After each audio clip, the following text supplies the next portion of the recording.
Discuss proportion as it relates to our first cylinders. Now, making your first cylinder, we wanted to decide on something kind of, not too easy, but kind of easy. Remember too, this is a shape and we're going to transform it into a form, right? So these lines that I make when I'm defining the shape are going to be important. Now, I want this to be a certain dryness as I approach doing this. It's really quite a soft leather hard, or you might call it dryish plastic or firm wet clay. So I'm just going to use this as my template to make my cylinder.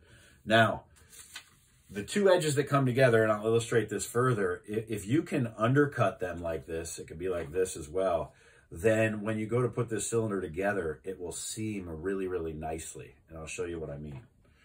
So I'm going to go ahead and cut this. And across what would be considered the top of the cylinder, I'm just going to cut a square line, meaning my knife is facing pretty much straight down. Here, though, I'm going to cut an angle. In other words, I'm undercutting this, right? See how my knife is angled. And I'm going to try to remember that same angle by doing this one next and overcut this, right? So I'm following the edge of the template, but the knife is sloped outward from it. See, so there's that angle, right? And then this again is going to be a square cut. Now you'll notice when I flip this upright that there's some texture on the outside of it. That's because I was showing a demonstration about how one can add texture to their form. See, I get it on its edge really quite quickly. And then I start bending it around. And I talked about how in the texture video, if you put a deep texture, then it'll create a weakness in your slab. So you can see it might want to rip right there. Oh, it's wanting to fold under even. So I'm gently making this turn circle. All right, so you can see that I'm trying to get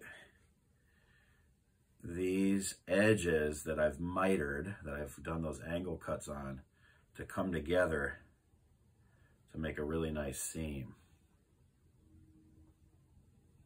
All right.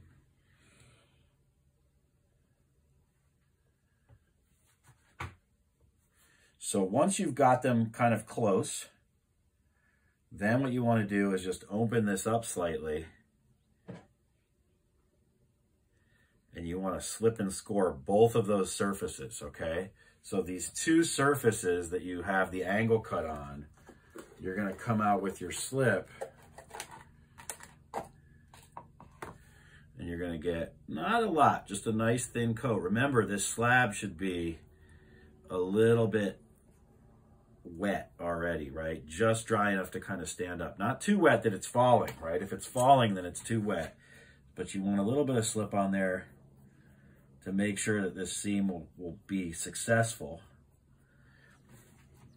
And you want to come through here and really score this surface.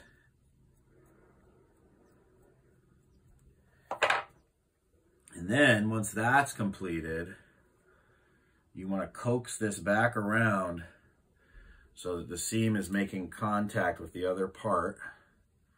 All right, and you almost want to overlap the outside a little bit further, right? So don't put it together perfect, put it together a little overlapped so you can push some of that outside clay essentially over that seam, all right? And so there's a way to be firm here. If you notice, I'm touching with the length of my thumb. There's a way to be firm in doing this where you're not poking at it. If you get to a point where you're making the seam thinner than the rest of the slab, then you're overworking the seam, all right? So you don't want to do that. The other thing to remember is, you can take this and you can flip it over, all right? So you see how I'm gently pushing this seam, gently but firmly is the best way I can put it, together. And so you can see the seam, but it doesn't look like it's like not supposed to be there, all right? Then you also want to do the same thing on the inside, okay? Okay, so in general, we've now created this nice kind of like crisp cylinder, all right? That's still wet enough for me to kind of move and manipulate, but not so dry that I can't still bend this clay, all right?